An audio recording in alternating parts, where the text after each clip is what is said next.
Excellency, President of the Republic of Rwanda, Excellency, President of the Republic of Ethiopia,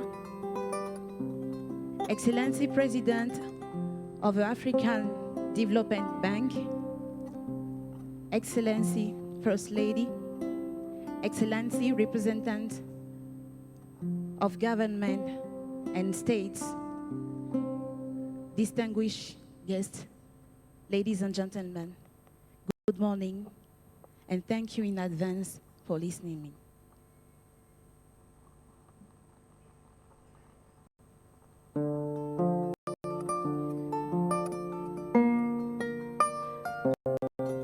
Il y a une expression fondée sur on ne sait quels critères qui s'est transformée en courant de pensée et qui a fait le tour de la Terre, qui s'est imposée avec un succès planétaire, mais que désormais nous les concernés avons décidé de faire taire. Unfortunately, in some places of our countries, some people still think that women are weak. Far from the intention to make propaganda, I'm not a wide activist. I'm not trying to play the polemicist, but my condition assigns me the task to make a change in the name of women's worth.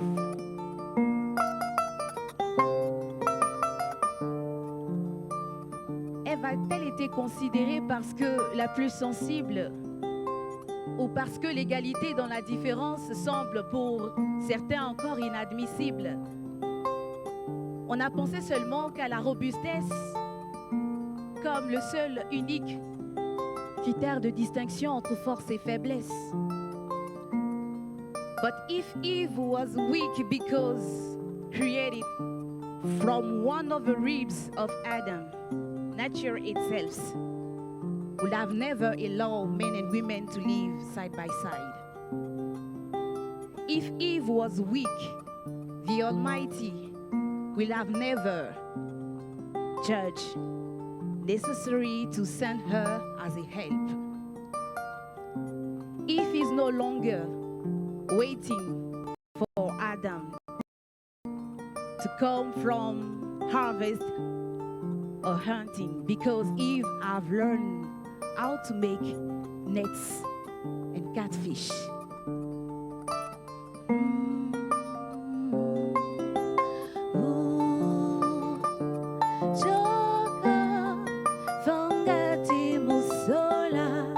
I'm just saying that women have power.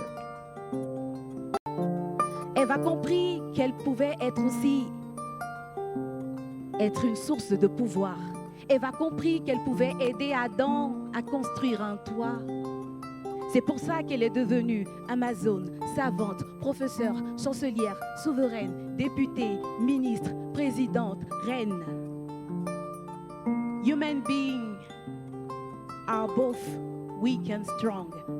Men and women are both weak and strong. Human is just a coin, and men and women are only the sides,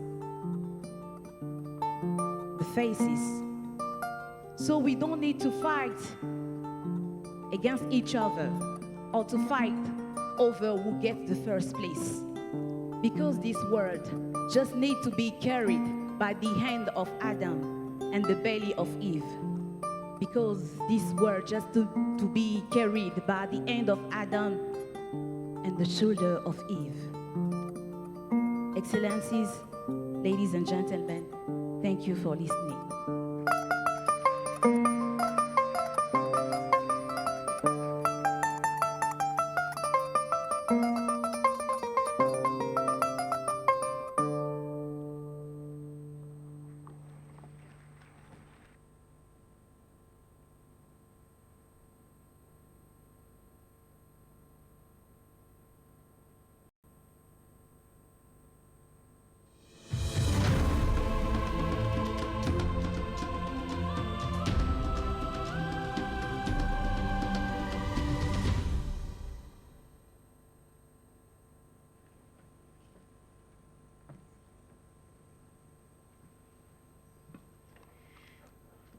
Thank you, Amina and Roland, for a very powerful and moving performance. I think we all pedal back into history with those notes from Bob Marley. Indeed, one opening ceremony.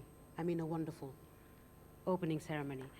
Now we're transitioning to the next to the next panel, titled "Unlocking Access to Finance for Women," and I will call upon the speakers to take their seats here on stage, starting with Dr. Akiwumi Adesina, President of the African Development Bank, Honorable Salimata Diop Dieng, Minister of Women, Family and Gender, Senegal, Mr. Kennedy Uzoka, General Managing Director of United Bank for Africa, Ms. Josephine Anan Ankoma, Group Executive Commercial Banking, EcoBank Group, Mr. Andrew Temu, Chairman of the Board, African Guarantee Fund, and my sister, she's Rwandan, but I believe she was born in Senegal, Christine Guerrier, founder of Entrepreneurium.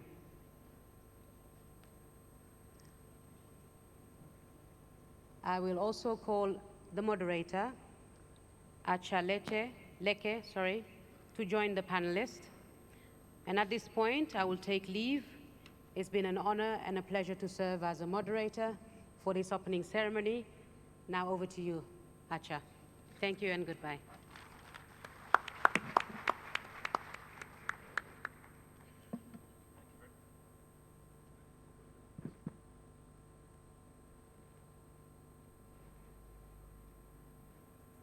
Oh, there we go. Thank you very much. And good morning, everybody. Good morning. Good morning. Thank you. After this inspiring panel this morning, we thought we'll start to get into the nuts and bolts of things. As we know, financing in particular is one of the biggest constraints to gender parity across Africa. Actually, at McKinsey, we have a measure called the Gender Parity Score, GPS, where we measure gender parity at work and in society across 15 different indicators. Africa's GPS today stands at 0.58. Gender parity of 1 would mean full gender parity. We stand at 0.58, so we have a long way to go. On financial inclusion in particular, our GPS is 0.65. World average is 0.74, and we are the second lowest ranked region in the world, right? So a lot to be done.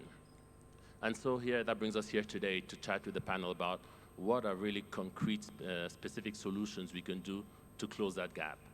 And to get started, actually, I'll start with you all the way at the end, Christine.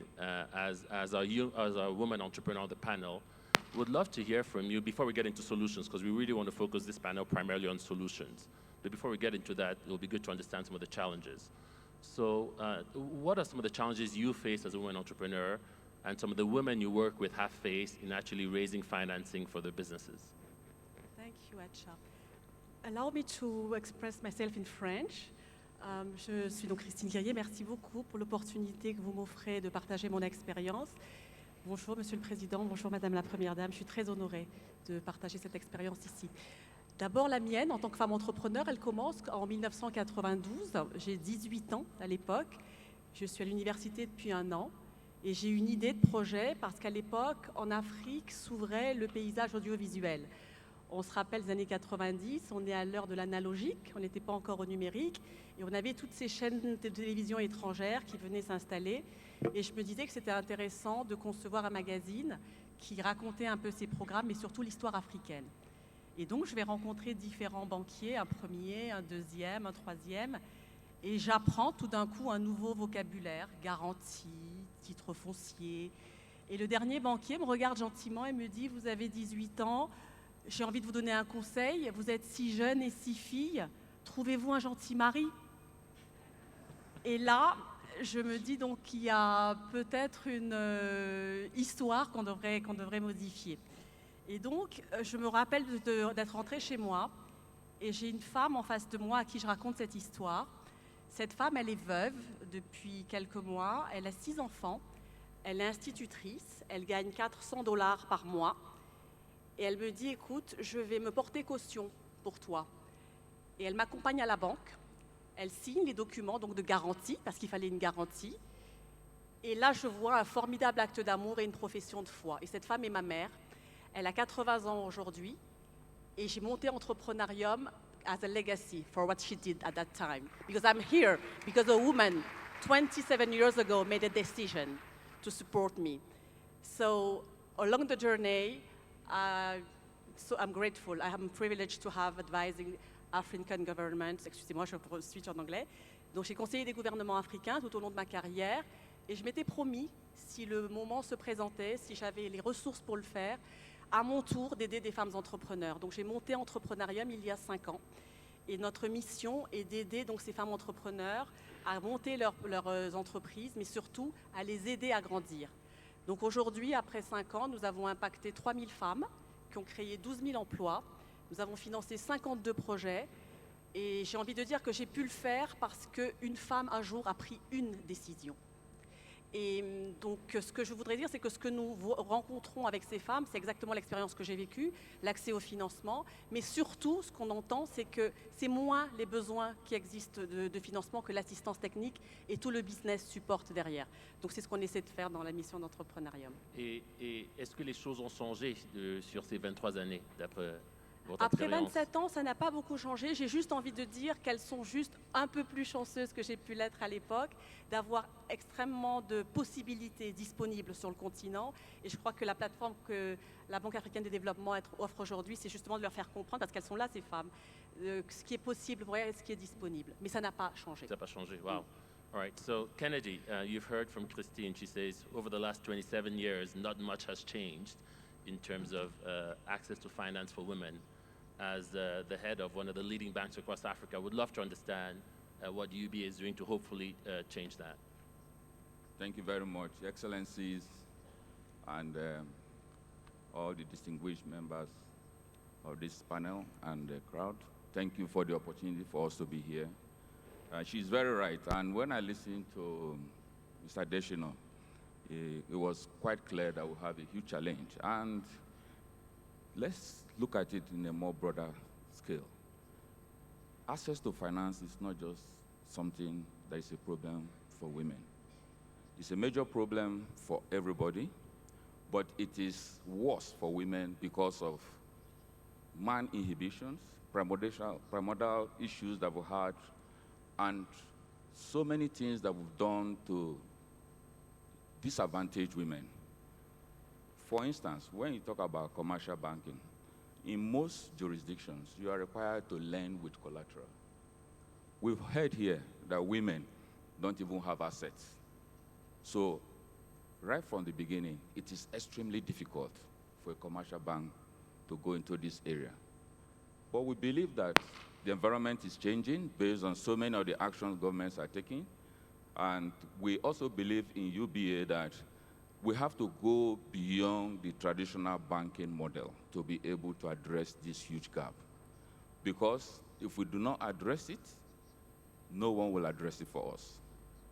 We have come out with gender-friendly products across the 20 African countries that we operate in, using the data and the statistics we have seen.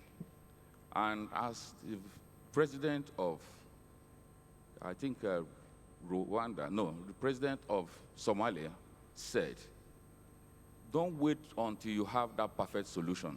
That is the difference between men and women. Even though it is difficult for everyone to access finance, but men tend to do better because they don't wait until the solution is perfect.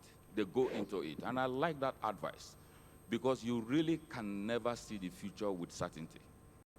You should go in, learn from your mistakes, make changes, and continue, and at some point, you will come out successful. So I believe that in UBA, the solutions we have developed, and also talking about Nigeria in particular, because we have realized that banks are not lending to this sector. The SMEs and microfinances have now made it mandatory and, in fact, incentivize lending in this area. So if you lend to this area, you get additional 50% points in terms of your loan funding ratio computation, which the Central Bank Governor of Nigeria is pursuing very seriously. In addition to that, There have been other interventions in the creative industry, in IT, and giving people a lot more de-risked platform to operate. And that is why today I think the narrative is changing quite rapidly. UBA will be signing an LOI with AFD that will deploy a lot of resources across the 20 African countries that we're operating, because we know these people, we know this location, we know the challenges they faced, and with this solution that we have designed, it's not going to cure everything, but I think it's going to be a major step. And talking about women in general, we are aware that without having women, because you don't give what you don't have, if you don't have women in position of power, everything that will be discussed in the rooms will be about men. And we are addressing it in UBA as a global institution that operates not just in 20 African countries, but operates in the United States and UK, and of course, France. So we have certain regulations. Our board today at the group level is about 14%. And if you look at it globally, it's 40%.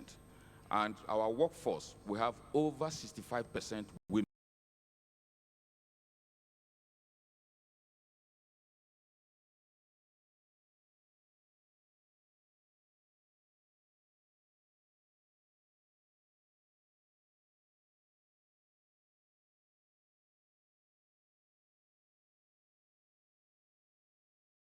The advice which I'm taking away is that don't wait until this have a perfect solution. Because Thank you, Kennedy. And it's great to hear about how you're transforming UBA from within, right?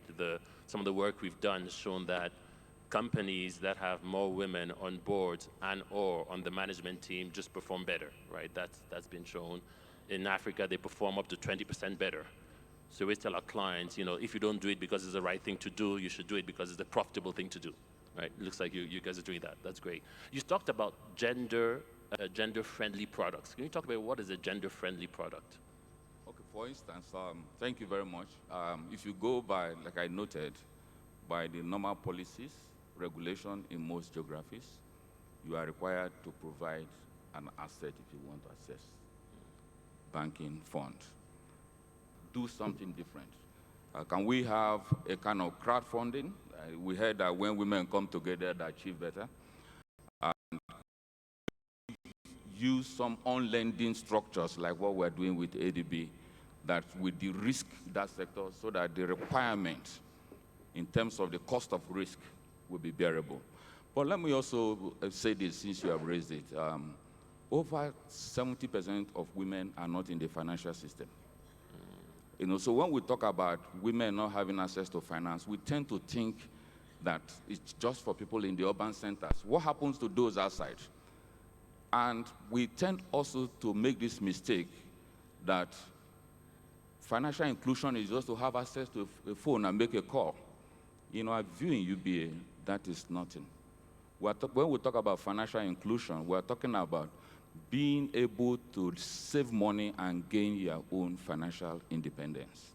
And BS capital, be it from a commercial bank or any venture capital fund. If you are not in the financial system, you cannot access any form of fund because you have to bring yourself, your data into the financial system for the bank or the fund to assess your capability.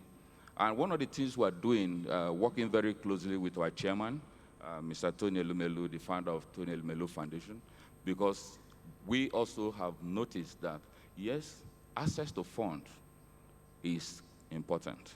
But we have seen people who have accessed funds and they failed.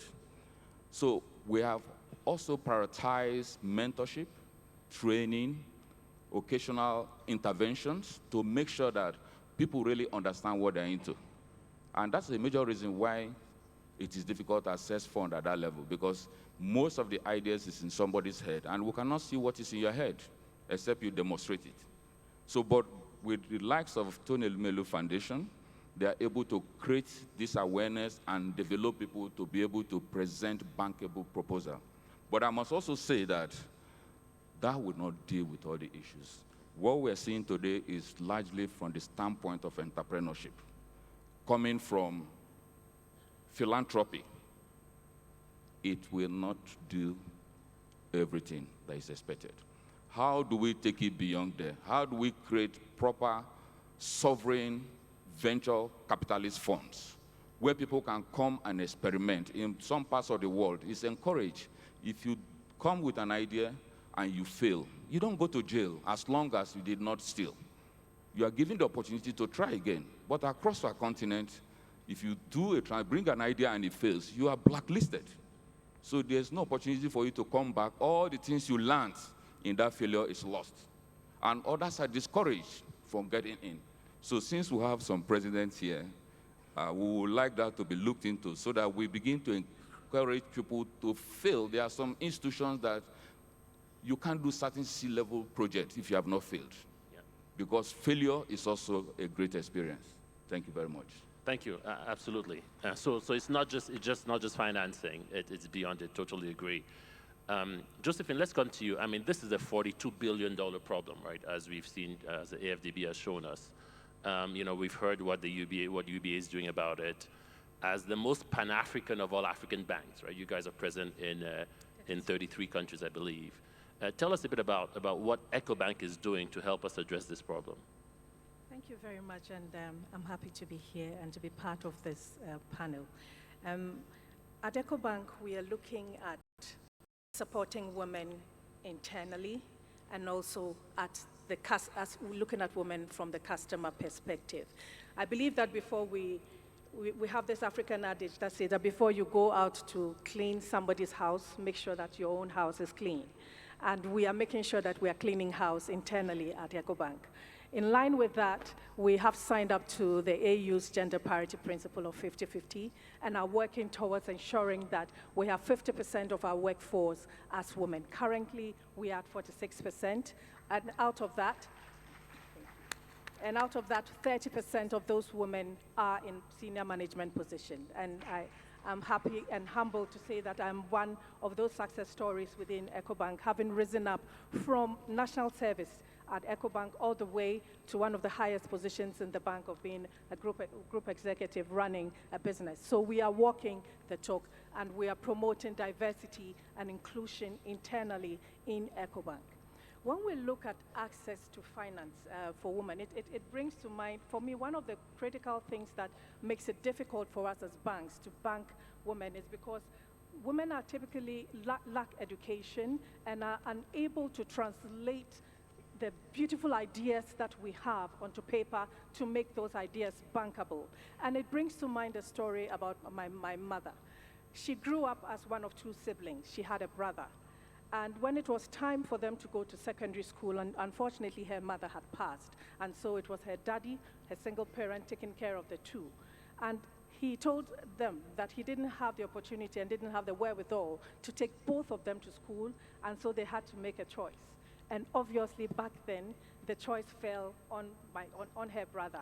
He ended up going to school while my mother sold oranges to support income to make sure that the brother completed school. And this is a story that resonates across.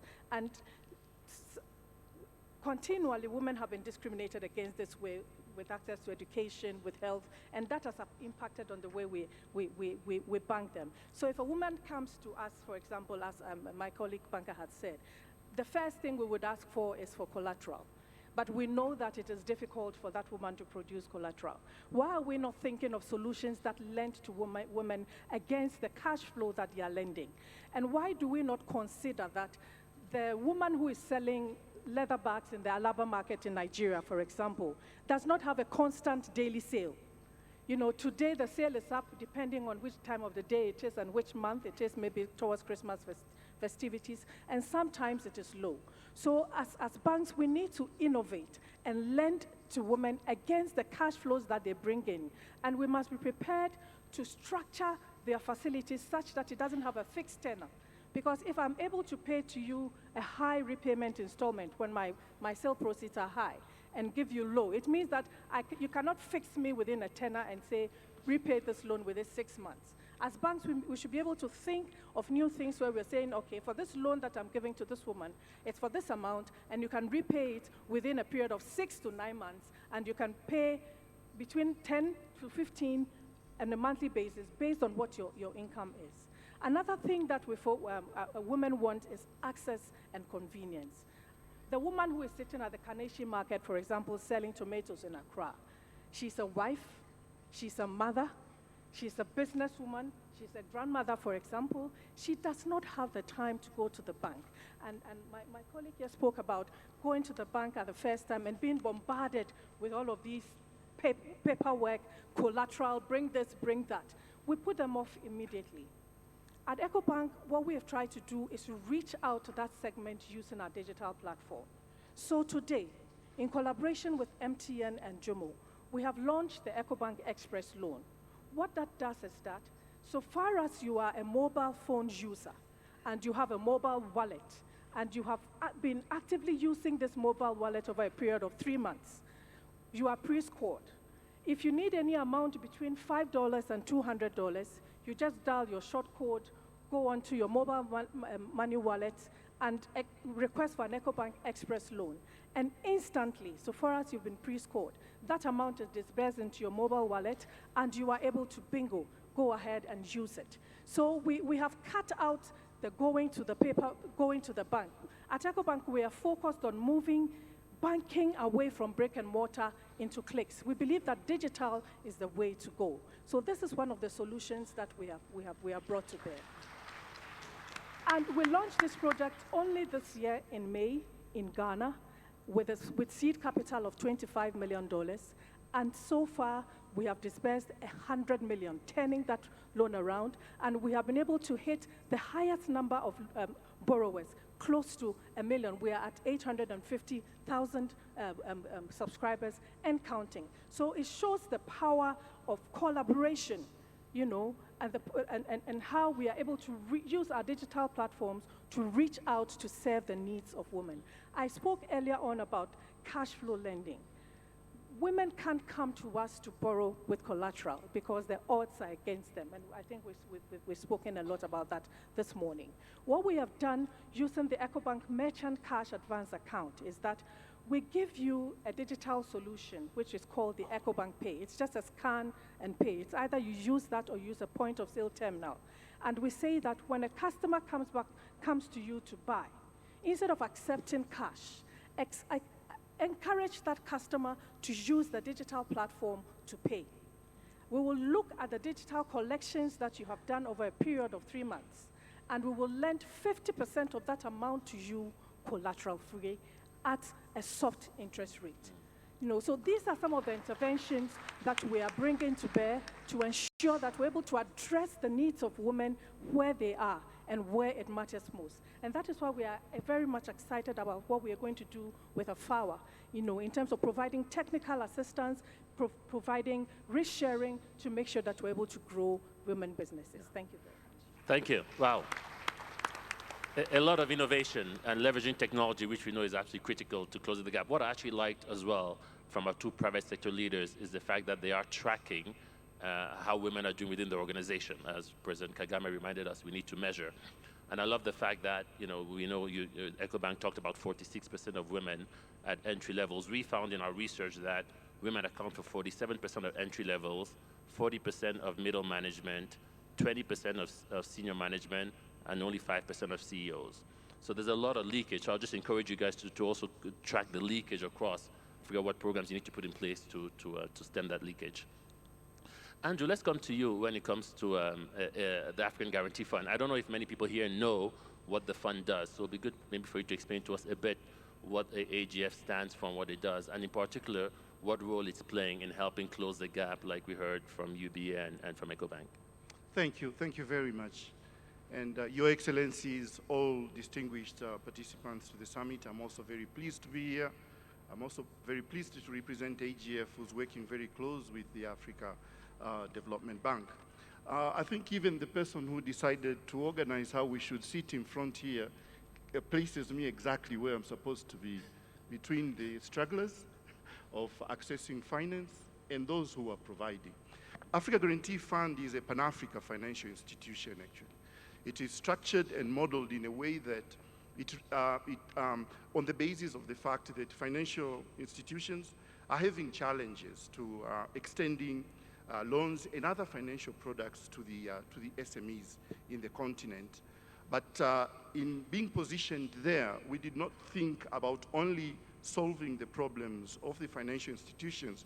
There is a significant eye of AGF which looks at the ultimate beneficiaries on how they would be able to intermediate with the financial institutions.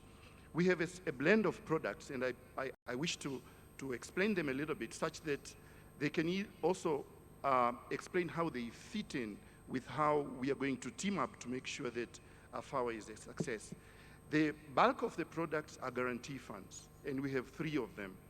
One of it is a portfolio guarantee, whereby the lending institution has the liberty to populate that portfolio with ultimate beneficiaries who currently we are emphasizing SME more, and we guarantee it in totality. The second one is an individual loan guarantee, where the ultimate beneficiary is a single entity, SME, which is borrowing from a financial institution, and we also guarantee it up to the tunes of 50%. And that one is basically trying to address the issue that financial institutions were perceiving SMEs and also those which are women-led as risky and probably non-fundable, etc. And in doing that, we just don't only offer guarantee, but we dialogue intensively with the financial institutions and identify the exact challenges which they have been facing, particularly targeting SMEs. And we build in a capacity development kind of a portfolio within our business. We have worked with many financial institutions. Currently, we are working with 150 PFIs, we call partner financial institutions, EcoBank being one of them. And we really dig deep into what are you doing right now? Why do you find that lending to the portfolio which you're having right now is a comfort zone? And what is it that do you think you would need to be able to extend your loans to SMEs? So the struggles and the effort which Madam Josephine has been explaining become the food for AGF. We sit together, even the cash flow-based kind of lending, reverse factoring, trying to perfect non-traditional collaterals like immovable assets because many banks, when you go, you'd find immovable assets are the easy ones to accept as collateral. So exploration of all that, we do it jointly. Many times we have done it with a very clear eye and also working relationship with the ultimate beneficiaries who are SMEs.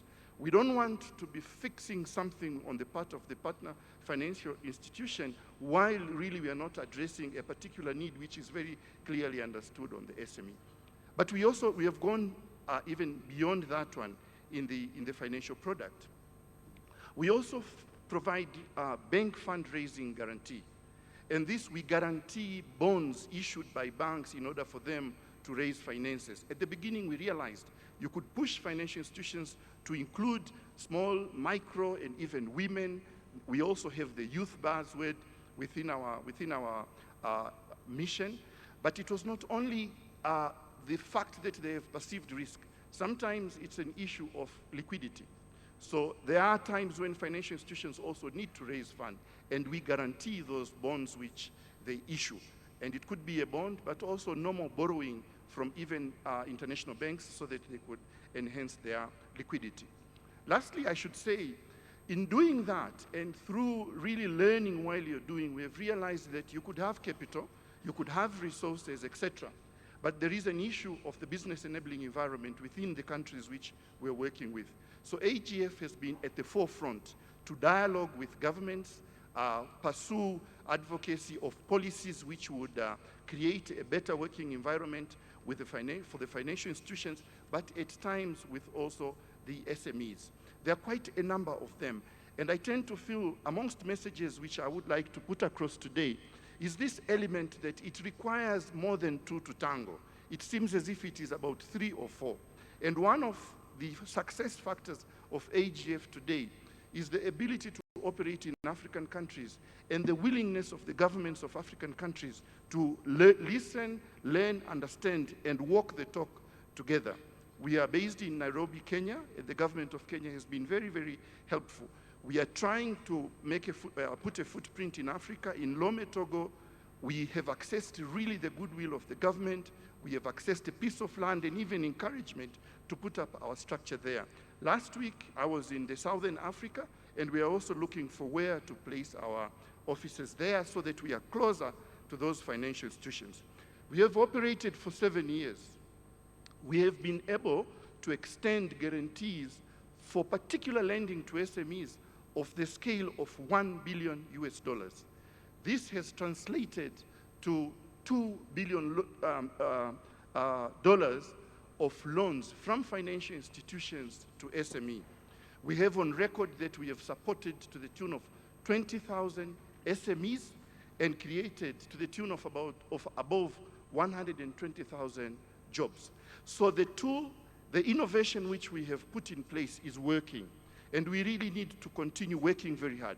It requires a little bit of tweaking. It requires probably a special vehicle within AGF to be able to work with African Development Bank to contribute significantly to the AFAWA mission.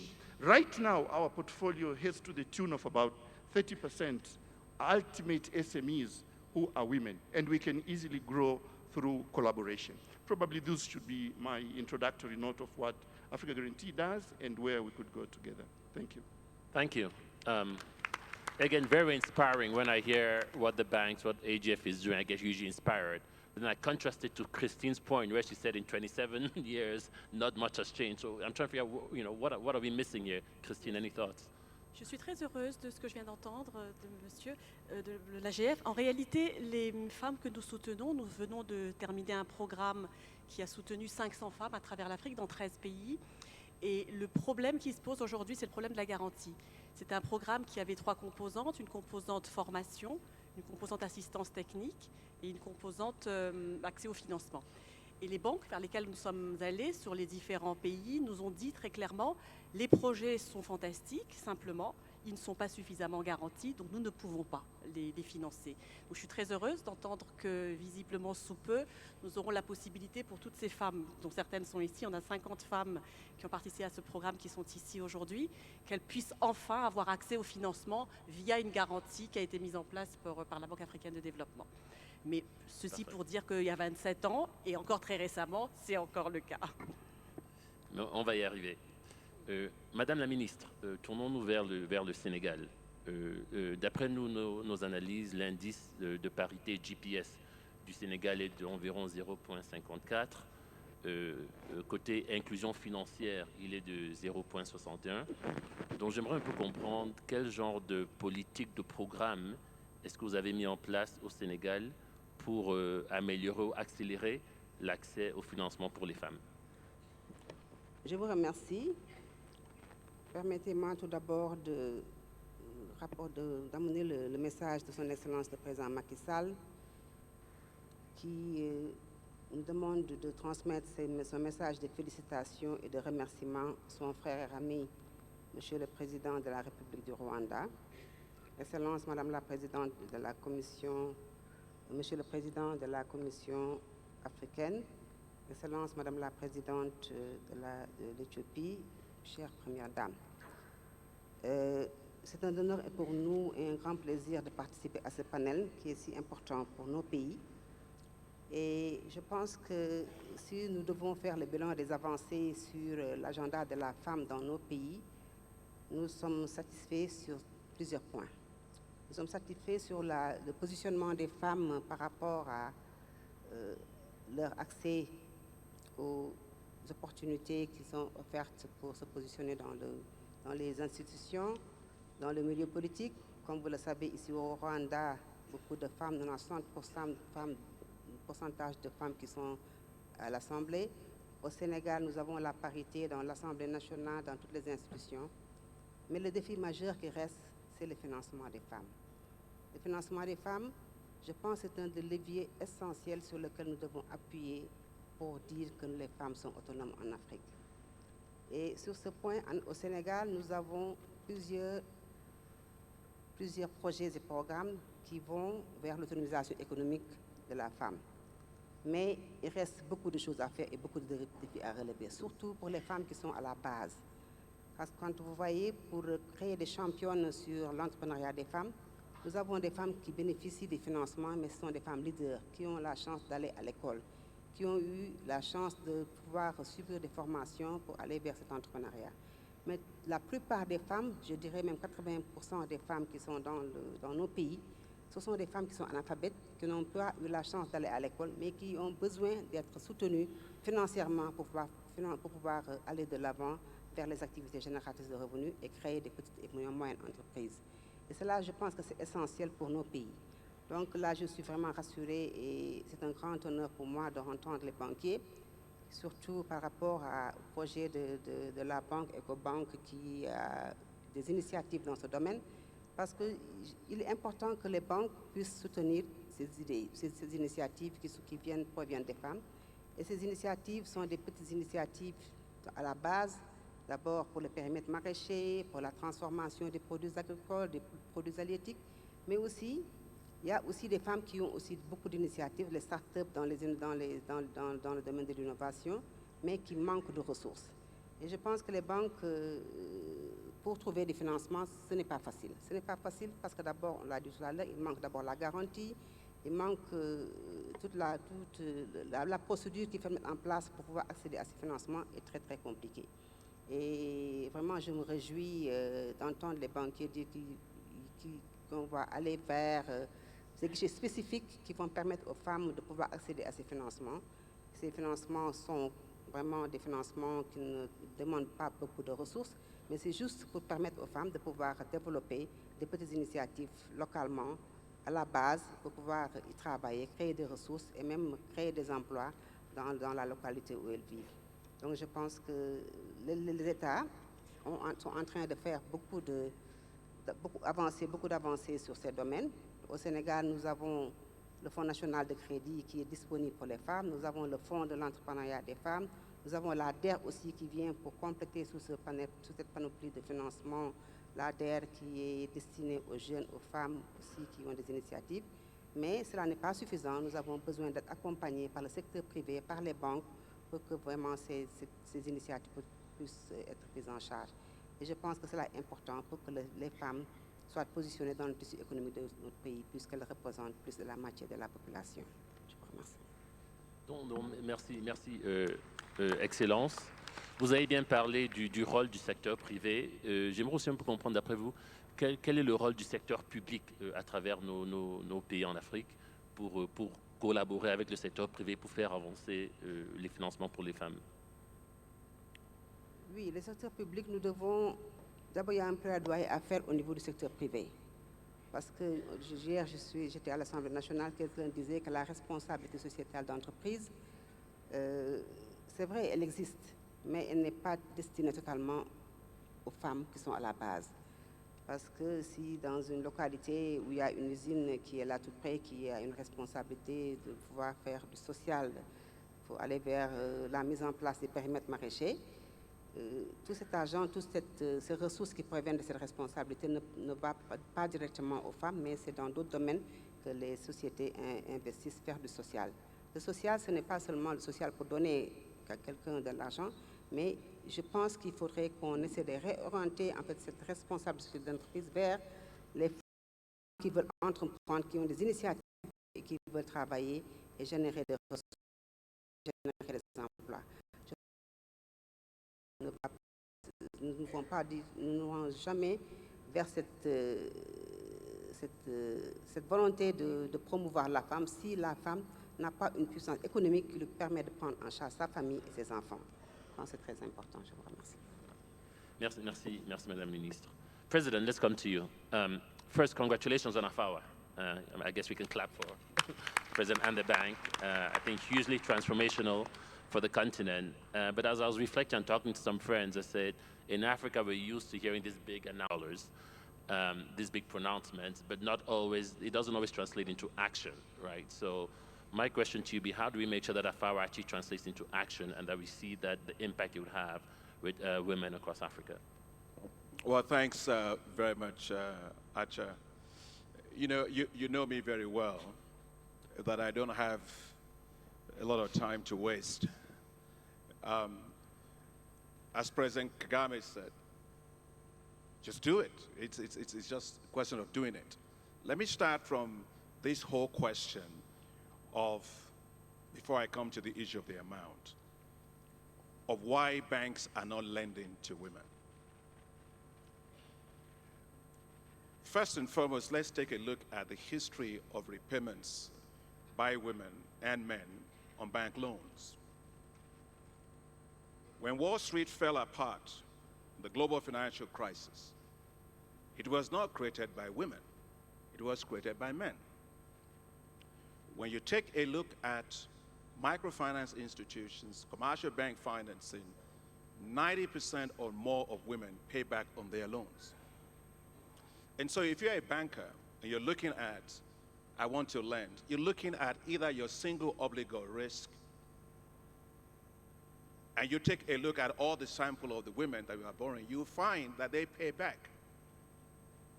And so the issue, as far as I'm concerned, it's not an issue of risk of women not paying back their loans. No, that's not the issue. The issue we are trying to de-risk, actually, is the bias of bankers against women. That's what we are trying to de-risk.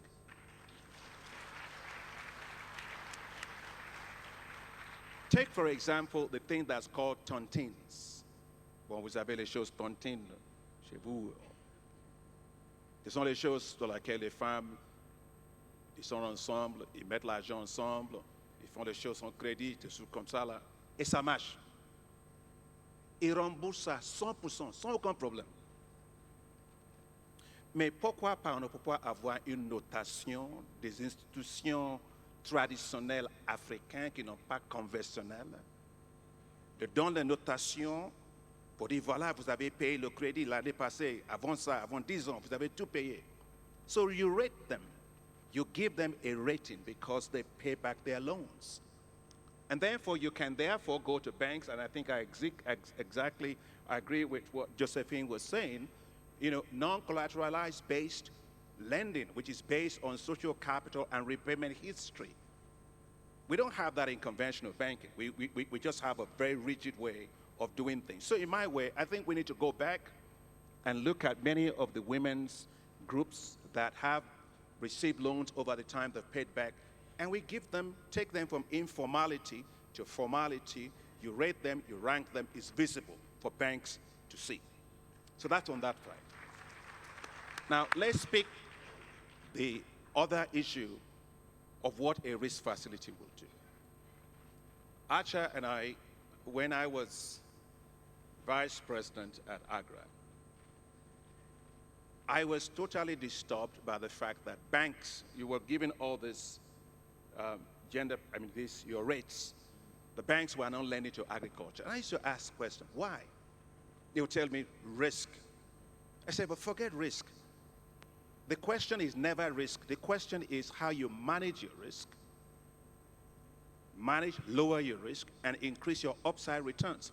That's it. You get on the plane, they ask you to what are you going to drink? You say wine, and they say enjoy your movies, and you're enjoying your movie. You're flying 35,000 feet above sea level. That's the biggest risk of your life you're taking. But that's because somebody's managing the risk. That's why you're able to do that. So it's not about risk, it's about how you manage risk. And at that time, you worked with me from McKinsey, and we set up the facility, which was $350 million facility, to de-risk lending by banks to agriculture sector in Nigeria, for example. Sanusi Lamido, who was the emir of Kano, and I got together, and you were with us in that conversation. I was pummeling on you on this thing. We got all the chief risk officers into the room, 20 of them. Asked them, why aren't you lending to agriculture? And give me the probability of loss if you lend to agriculture. Goes from 80% to 100%. So we said, okay, if we put in place a guarantee facility that gives a forced loss to cover a lot of your risk, and we fix the value chains into which you are lending, what will be the probability of loss? And if somebody walked and got up and said, no, I think it's going to be 10%. And all the chief risk officers said, no, no, no, it can't be 10%. It can't be more than 5%. And we ran that program. I was minister for 4 years. We leveraged over $3 billion from commercial banks into the same sector they were not going to lend to. We increased the share of total bank lending portfolio of banks in Nigeria going to agriculture sector from 0.7% to 5% of global portfolio in 4 years. Non-performing loans, less than 1%. So you can see that the issue is not so much the real risk, it's so much the perceived risk. And as I say, in the case of women, it's not even a risk. We are de-risking the bankers' biases against women. And so what the bank is doing, the African Development Bank is doing here is, I think it's time for change. I think it's time for delivery. I also think it's time for accountability of all financial systems on this continent to women. We are putting down, we mobilized well over now $411 million that will go into a guarantee facility. That guarantee facility will de-risk, it's going to be with the Africa Guarantee Fund. And so they will sign, I'm glad that you're all here today, they will sign agreements, lending agreements with all the banks and many others across the country. You have 40 countries and 140 financial institutions. Once they sign that, we will provide guarantee for them against any losses, up to 75% of the losses that are incurred by the financial institutions. So you got to have a skin in the game, so you carry 25% of that. But here is the deal. We got to leverage you 10 times. If I'm putting $1 down, I want to leverage you 10 times. Because you have to put your balance sheet at risk also in lending towards women. And so what I want to say is that we are going to hold all the financial institutions on this continent forevermore accountable, and here's how. Apart from this facility, we're setting up what's called Women Financing Index for Africa. It's a rating index. It's going to rate and rank all financial institutions on this continent based on volume of lending to women, on the terms of lending to women, and on the impacts that they are having, their responsiveness to women. Why is that important for us? Africa's Development Bank, I want to thank President Kagame, I want to thank all our presidents, my dear brother Moussa Faki, President, my dear sister Sally, and everyone, for the general capital increase of the bank. The bank's capital has gone up from $93 billion to $208 billion. But that money, we have to make sure it works for women. And what we're going to do is, after ranking, rating all financial institutions, we'll publish that. And then when institutions come to us looking for lines of credit, looking for trade finance, we will basically be asking the question, what have you done of women, for women lending of late? And so there has to be a tilting, Archer, of the entire financial ecosystem towards women, and there has to be a very deliberate effort for accountability for that. And so all these guys, our partners that we are working with, we're going to be, I can tell you transparently, this is not going to be an easy ride. This is something, I do something in Rwanda, President Kagame will call me the next day and say, Akin, how is it working? I do that in Ethiopia, President Sali will call me, how is it working? President Macron, when we launched this initiative in Paris, he said, bon, President de la Barre, nous savons tout fait. And President Macron was fantastic. He helped us to raise over $251 million. Mais il m'avait dit, Président Macron, on avait déjà lancé cette initiative, mais maintenant les résultats, mais je vais vous mettre sur la pression. Ce que je voulais dire, c'est qu'on partage les choses avec vous, avec le garantie, mais je vais vous mettre sur la pression aussi. Merci. Everybody will be put under pressure. We unfortunately need to close, but I have to come back to you, Christine, because all of this is, again, to help you and your women you work with to access more financing and help transform our continent. We started saying, 27 years ago, not much has changed over this. How do you feel after having heard this conversation? Je vais rebondir sur ce que le président Adesina vient de dire. Il y aurait effectivement la pression sur AGF. Moi, je serais satisfaite quand les 3000 femmes qu'on accompagne viendront nous voir en nous disant « nous avons enfin nos garanties et nos financements ». C'est la seule manière pour nous de rendre les choses, d'exécuter. Et c'est vrai que tout ce qui se dit ici est très beau à entendre, mais pour moi, execution is power. So let's execute. It's all about execution. Thank you very much. Please join me in thanking our panel, and then we'll have a session now with the First Lady, so please don't leave, but join me in thanking the panel right now. Thank you very much.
All right, we need to move straight into our next session. We're running late, as you can see. As you know, this morning we spoke primarily about finance, but there are many more issues that women face on the continent in terms of achieving gender parity. And in this session, we want to then start focusing on addressing many of these issues. As I mentioned, Africa's GPS stand at 0.58. The bad news is that in 2015, the first time we actually did the analysis, Africa's GPS stood at 0.58 as well. And so we've really stalled over the last 4 years, right? And so the question is, what are we going to do to really accelerate that and really make a difference? We have the highest country on the continent is at 0.76. The lowest country on the continent is at 0.45, right? And we estimate that if every country just achieves, does as well as its best performing neighbor, if every country does as well as its best performing neighbor in Africa, that will contribute over $300 billion to Africa's GDP by 2025. That's another 10%, right? So it's huge, huge, huge contribution. So to get us started, I would like first to invite Her Excellency, the First Lady of the Republic of Rwanda, Ms. Jeannette Kagame, to share a few words of welcome with us. Your Excellency.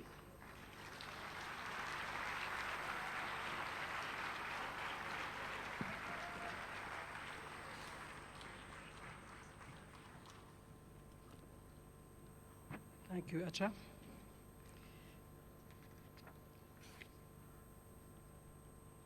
My President,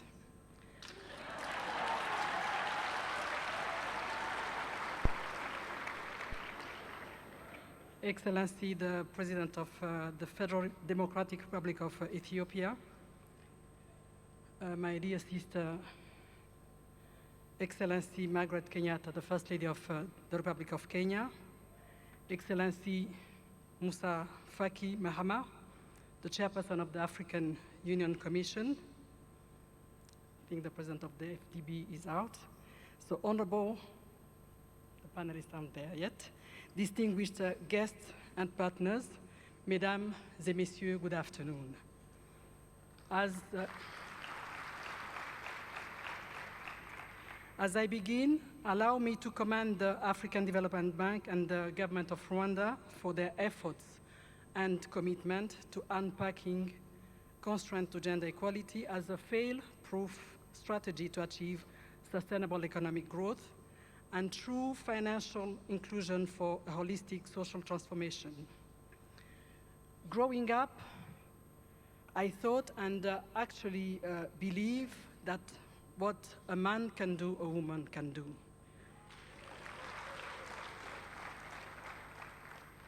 and I maintain that stand. As fate would have it, the irony of our dark history suddenly threw our women into a multitude of roles, as they had to be the mothers, husbands, fathers, brothers, comforters, and guardians. We soon realized that if we were to build strong communities in this post-genocide era, we had to be intentional in our choices in order to realize a nation rooted in unity, dignity, and prosperity. Distinguished ladies and gentlemen, a sustainable socioeconomic growth can only be achieved when everyone's full contribution to the market economy is given its rightful value, but also when access to health, education, profitable opportunities, and financial inclusion are no longer the privilege of a selected few. Realizing a democratic demand, therefore, requires all of us to make the right investments toward closing persistent gender gaps and enabling women and girls to be the true masters of their destiny. A true understanding of how far we have come and how far we need to go requires a deeper analysis that go beyond mere statistics. It requires us to take stock and inventories of our strengths, weaknesses, opportunities, and threats.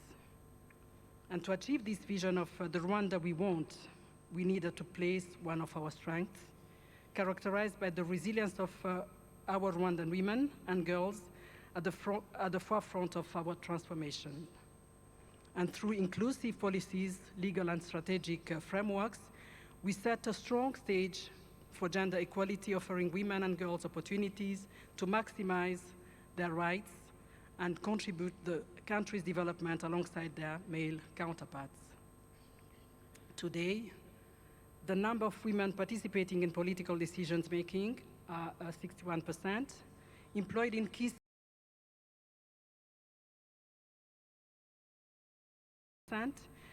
agriculture 54.6%, as well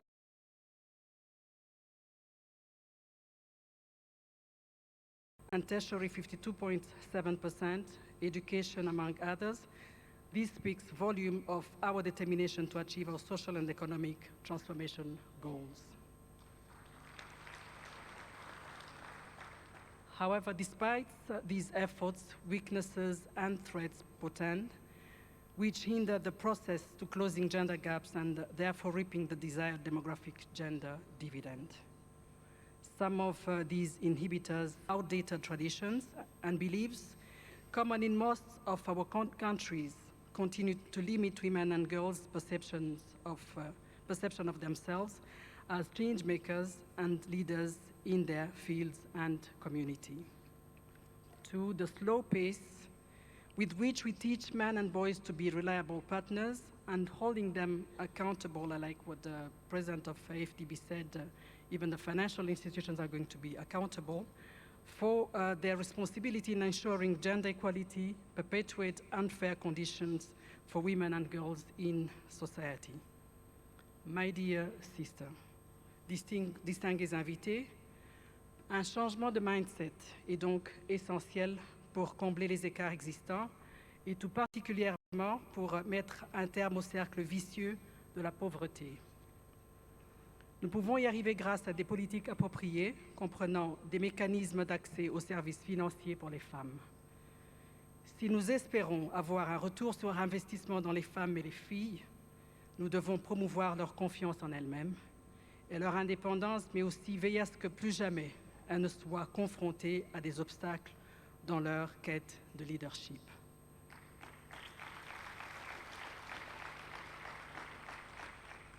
Allow me here to share a few examples of gender-targeted programs we implement at my foundation in Buto, aligning with priorities set at the macro level, such as our Rwanda's national strategy for transformation, the Agenda 2063 of the African Union, and the SDGs.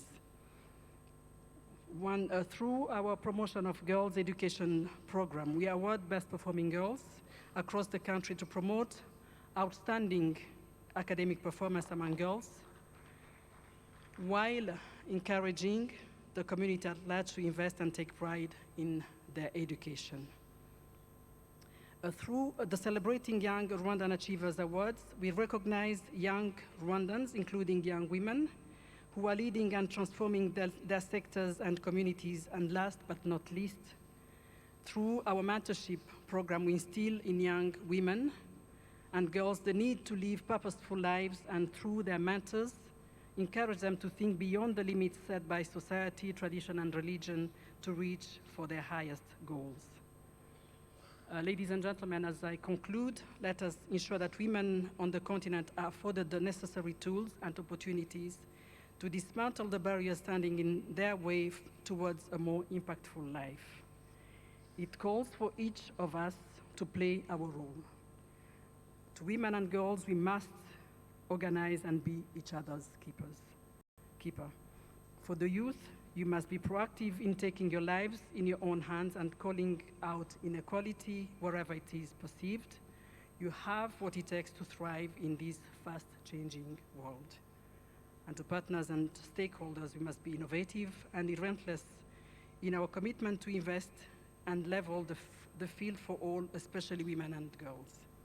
And to policymakers, you must be deliberate in placing women and girls at the heart of transformative strategies and decisions.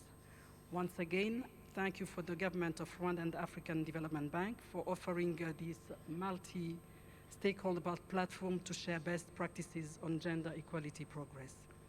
Ensemble, renouvelons notre engagement à ne pas étouffer la voix de cette femme qui ne demande qu'à prendre cette place qui lui revient de droit. I thank you for your kind attention.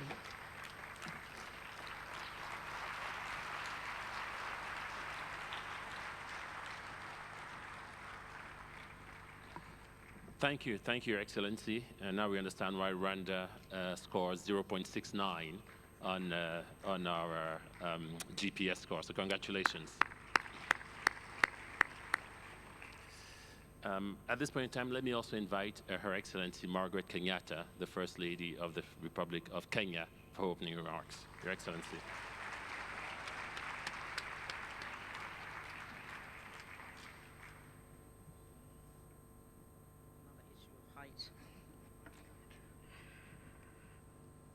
Your Excellencies,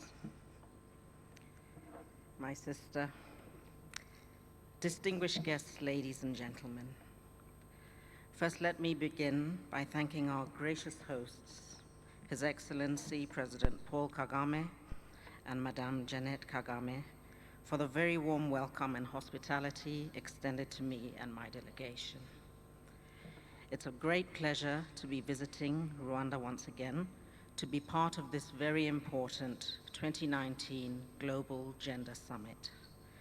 This conference is essential in strengthening Africa's resolve towards realizing gender equality as an aspiration to our own development and the global 2030 SDG agenda. I'm particularly delighted to be participating in the discussion on the importance of unlocking the potential of women and girls to realize Africa's demographic dividend.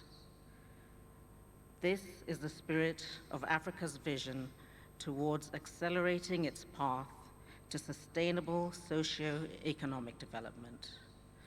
Our collective commitment to leave no one behind is a chapter in our struggle towards achieving gender equality.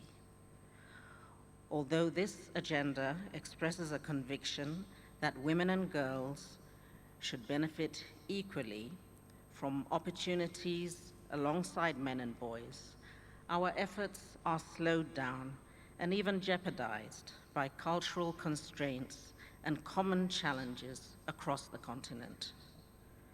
Excellencies, ladies and gentlemen, allow me to share some of the challenges we, as a country, Kenya, and in my work through my Beyond Zero initiative, have experienced in our aspiration towards gender equality and the investments we have made to accelerate progress on this front. Globally, women face common challenges in their ability to engage as equal citizens in development. These challenges include lack of access to credit, lack of influence due to low representation in decision-making positions, lack of control or ownership over productive land, and lack of financial control to make spending decisions on education and health, just to mention a few. To address this situation, Kenya developed a national demographic dividend roadmap that borrows its pillars from the African Union roadmap, as well as the aspirations of Kenya's Vision 2030. We envisage a country where every woman and girl enjoys gender equality, a country where all legal, social, and economic barriers are removed. The national policy for the elimination of obstetric fistula launched in 2018, and most recently, the national policy for the eradication of female genital mutilation by 2022, launched by the President of Kenya on November 8th, are a demonstration of Kenya's commitment to this effort. We have recognized interlinkages between education, empowerment, and health in the realization of gender equality. Education is the window to prosperity and empowerment. Girls who complete their basic education are 3 times less likely to experience early marriage and childbearing at an early age, to suffer reproductive health challenges, or to contract HIV/AIDS. We continue to enhance policies that advocate for the protection of our girls from early marriage in policies that will help retain the girl child in school. Economic empowerment allows women to participate in decision-making at household levels. Through the establishment of Women's Enterprise Fund, women today have access to capital that will support the startup for their businesses. Eliminating these financial bottlenecks have transformed families and communities. In addition, the government has established a unique program, the Access to Government Procurement Opportunities, AGPO, where 30% of all government procurement opportunities are set aside for women-owned enterprises, the youth, and persons with disabilities. In my own work, I have witnessed the entrepreneurial power of women through SACCOs and women groups, locally known as chamas or merry-go-rounds. I'm convinced that women would apply similar principles to influence equitable redistribution of resources to support health, education, and social welfare,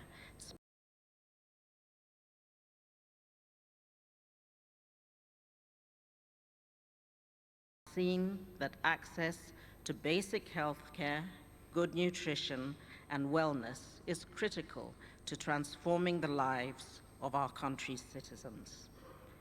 We know that women are pivotal in the healthcare workforce. We have seen the impact their work has given as caregivers.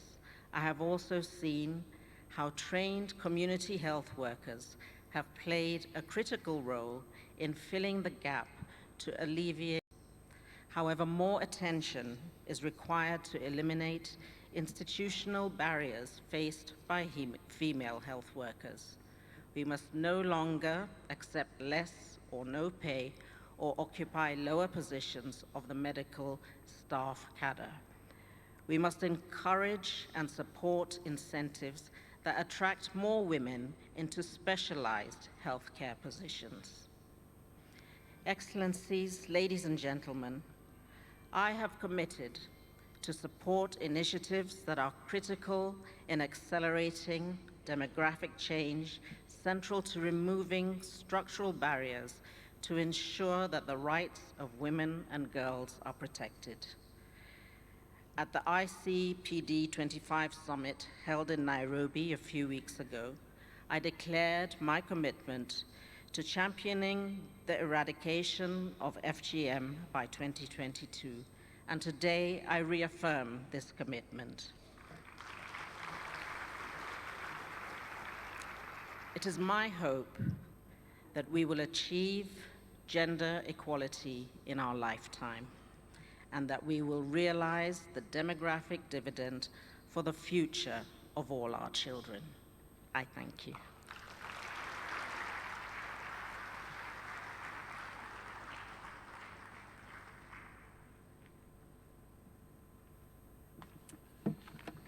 Thank you very much, Your Excellency. And that is why Kenya has a score of 0.62 on our metric. We're now, yes, we can clap for that. We're now going to move straight into the panel discussion. So may I please invite Honorable Jamila El Moussali, Minister of Solidarity, Social Development, Equality and Family from Morocco, to join us, please. Honorable Elbak Adam Zainabou Tarimako Bako, Minister of the Promotion of Women and the Protection of Children from Niger. Dr. Kosana Moyo, the founder of Minds. Ms. Kiara Koraza, the Managing Director of the Women's Forum for the Economy and Society.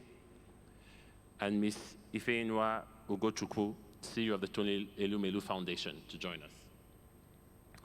And last but not least, our moderator for the session, Ms. Diana Gitera, the Director General for Africa at the Ministry of Foreign Affairs of Rwanda. Please join me in welcoming our panelists.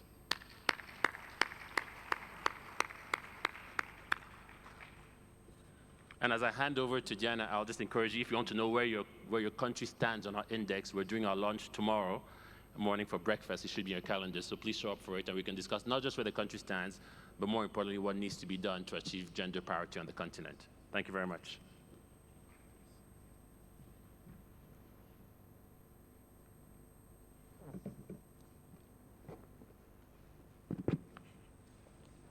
Excellencies, First Ladies, ladies and gentlemen, distinguished guests, welcome to this panel session themed Realizing the Demographic Dividend through Investments in Gender Equality. Of course, the concept of demographic dividend is not new to you, but with an African continent set to reach a population of close to 2.5 billion by 2050, half of which will be under 25 years old, it has become an imperative for the continent to translate our demographic trends into a real asset. Most of us believe this is possible if we leverage existing resources efficiently and effectively. Demographic dividend is defined by UNFPA as the economic growth potential that can result from shifts in population's age structure, mainly when the share of the working age population is larger than the non-working age population. Africa's demographics is exactly that. Those with the potential to be productive and contribute to the growing economy are increasing in numbers. Yet the dividend from this growth, understand the benefits or returns, will only materialize if comprehensive and strategic investments are made to address different barriers, including, of course, gender inequality. At the international level, commitments have been made by the United Nations through SDGs. At the continental level, the same can be underscored with AFDB's role in supporting women's access to productive employment with investment in education, skills, and job creation. At the national level, countries are developing gender empowerment policies with investments in girls' education, sexual and reproductive health, and gender-responsive budgets. However, despite this progress, the road forward is still long. Too many women and girls continue to have unmet needs in family planning or marrying as children, are unable to complete their education or to have equal access to employment. Investments and timing are key in these areas, and partnerships critical. Let's ensure that in this session, we share learning and discuss challenges, opportunities, and new approaches on gender equality, while understanding that with the right push, the demographic dividend can become a reality in Africa. Moving to today's discussion, allow me to introduce our distinguished panelists, which will share their knowledge and expertise with all of us for the next hour. I will start with Her Excellency Elbak Adam Zainabou Taribako, who is the Minister of the Promotion of Women and Protection of Children of Niger since October 2016. She has also occupied the functions of Deputy Minister of State of Foreign Affairs and advisor to the President of the Republic. Minister Taribako has also worked in the private sector. And then we have the CEO of the Tenyo Elumelu Foundation, Ms. Ifeyinwa Ugochukwu.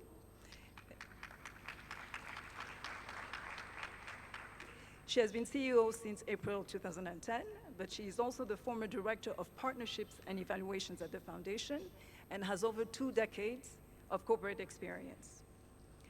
Moving on to Dr. Kosana Moyo.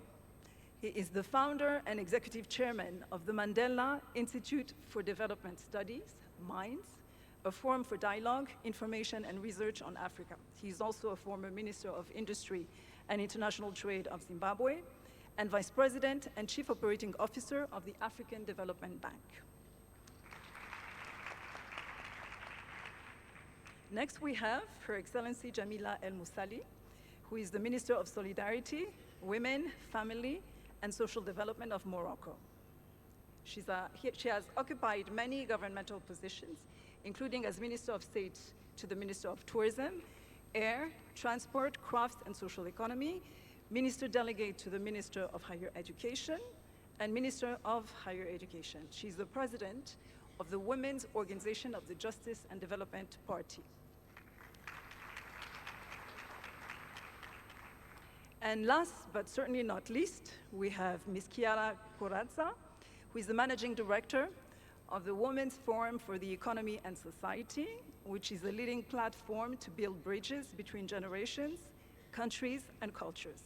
She was the Managing Director of Greater Paris Investment Agency from 2002 to 2016, and she's on the board of administration of several companies and institutions.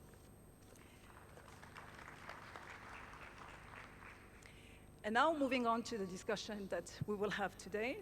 Pour débuter cette conversation avec vous, Madame la Ministre Zainabou Taribako du Niger, en 2017, l'Union africaine a adopté le thème annuel suivant: exploiter le dividende démographique en investissant dans la jeunesse. Et le but étant d'accélérer la mise en œuvre d'initiatives visant la réalisation du dividende démographique en Afrique et de développer la feuille de route avec des objectifs et des étapes clés servant de ligne directrice à tous les États membres. Madame la Ministre, comment passer des engagements continentaux à la mise en œuvre de la feuille de route, des feuilles de route nationales respectives sur le dividende démographique? Merci Madame la modératrice. Je voudrais, avant de répondre, me réjouir d'être ici au nom du président de la République, chef de l'État, M. Issoufou Mahamadou, empêché, et remercier les autorités rwandaises et la BAD pour l'organisation de cet important événement. Donc, si nous revenons par rapport aux engagements continentaux, nous disons que le Niger s'aligne à tous les engagements, surtout l'engagement de l'Union africaine, où beaucoup de choses, beaucoup d'engagements sont acquis pour nous, et nous disons que pour l'atteinte du dividende démographique, il faut actionner, n'est-ce pas, sur les jeunes, il faut aussi actionner même sur les adultes. Par rapport à l'éducation, nous disons que l'État du Niger a adopté un décret portant soutien, protection et accompagnement de la jeune fille à l'école. Par rapport au mariage d'enfants, là aussi l'Union africaine a instruit tous les États à porter, n'est-ce pas, cette thématique, et c'est pourquoi le Niger lutte beaucoup contre le mariage d'enfants. Maintenant, par rapport aux autres secteurs comme la planification familiale, parce que là c'est la santé, le Niger a toute une planification à travers le projet SUED. Et là, quand je reviens au projet SUED, aujourd'hui c'est un projet qui nous permet d'asseoir toutes les stratégies pour actionner sur les jeunes. Là, nous avons des initiatives telles que l'initiative adolescente illimite, où nous recrutons, n'est-ce pas, dans un espace, des filles déscolarisées et non scolarisées, et mariées ou non mariées, qui sont dans la transition.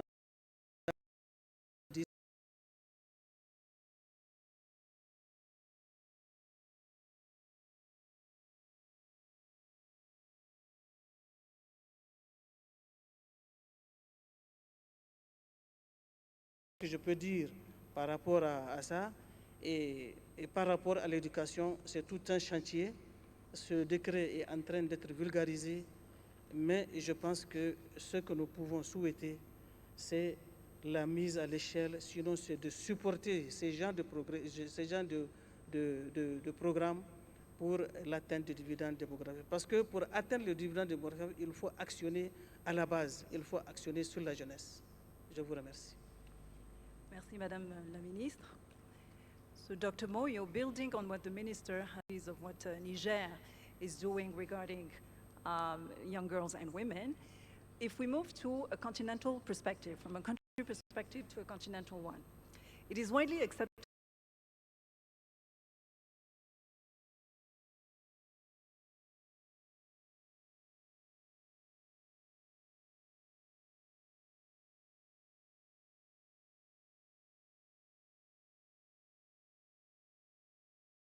as was just mentioned with the Minister, investments in human capital, health, education, and training are vital for developing a skilled and healthy labor force. A translation, please. I think they will probably take care of it very quickly. Let me just continue for the sake of the discussion. I apologize, Minister. So as I was saying, investment in human capital, health, education for developing a skilled and healthy labor force. According to you, Dr. Moyo, what are some of the principal obstacles to the productive participation of African young people?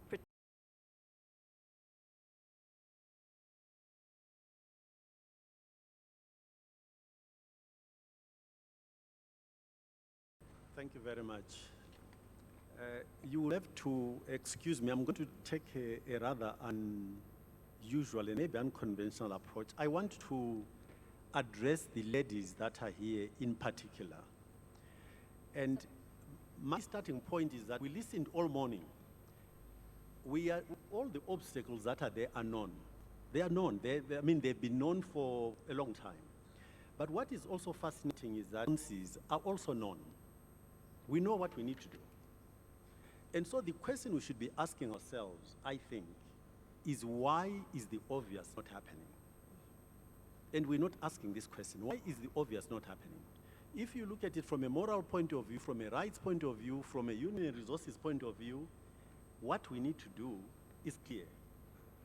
So why is it not happening? What I want to propose, what I want to suggest is that when you look at the question of contestation, there is not one example where the contestation or concessions have been given on the basis of conversations by the fireside. It has never happened.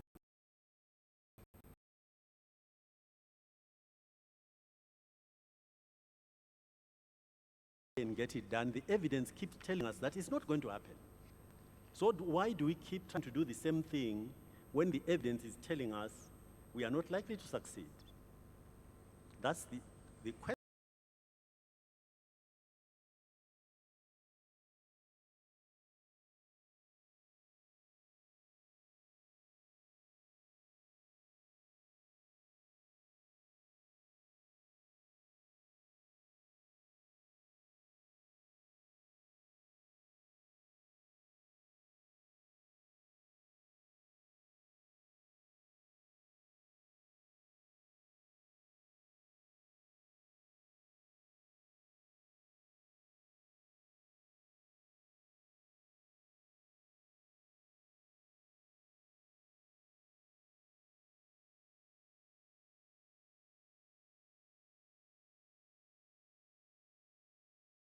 as long as the power asymmetry is not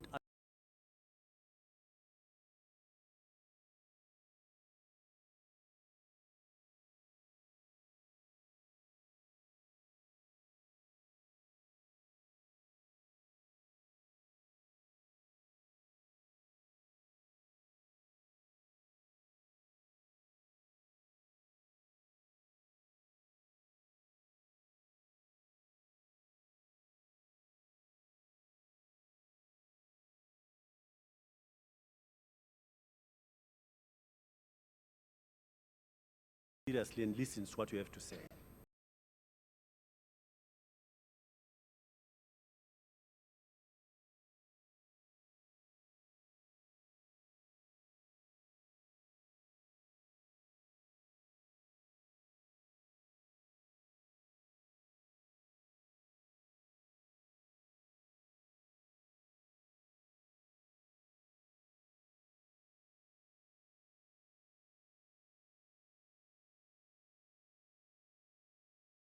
What